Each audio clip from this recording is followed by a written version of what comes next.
So today I have the key fob from a 2025 Ram 1500. Now I'm going to take some time to go through how to replace your battery in this key fob should it go bad.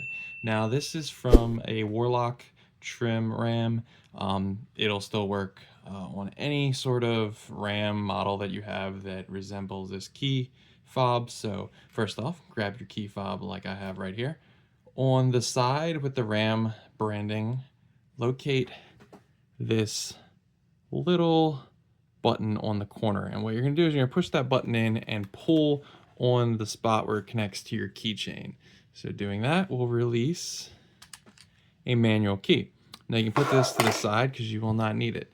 You will, however, need basically a flathead, really small screwdriver or something about this size to pop open this key fob. So I have my little flathead here, and you're going to be putting it right here and also right here on the corner. So I recommend just starting right here.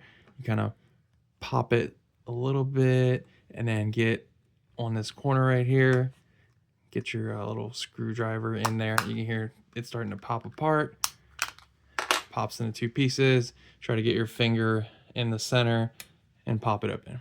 Now that will immediately reveal the battery. Now it's kind of like spring loaded in there, but it is a CR2450 battery.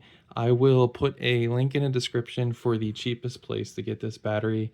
Of course, it's Amazon, so just click that link and it will immediately direct you to some CR2450 batteries. Now, this obviously it's kind of spring loaded and wants to fall out on its own, but if it didn't, just grab your little flathead and pop it out.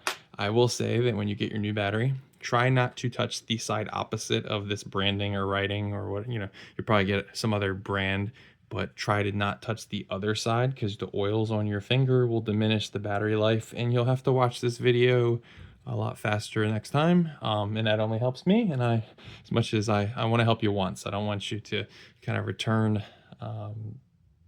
swapping out batteries because they keep dying because I don't know, the oils on your fingers are diminishing them once a year instead of like the 2 to 3 years you should get out of them. But anyway, a lot of talking. Put your battery back in. You're gonna just snap everything back together. I always joke, when you snap it together, try not to push the little red button because you're gonna scare yourself if you're next to your car, scare your neighbors if they're roaming, walking their dog near your car. Just pop it together, you hear everything snap together. Don't forget to put the manual key together and you're good to go. You will not need to code this key back to your truck or anything like that. If a dealer tells you that, they're lying and they are trying to get you to pay an hour's worth of labor to just swap out the battery in your key fob. Some dealers will do this for free. Some dealers will just charge you for the battery. Your results may vary, but this will kind of, if your dealership is very far away, you don't have to do that. Just get some batteries in the mail and call it a day. But that's how easy it is to swap out the battery in your 2025 Ram 1500 key fob. Thanks for watching.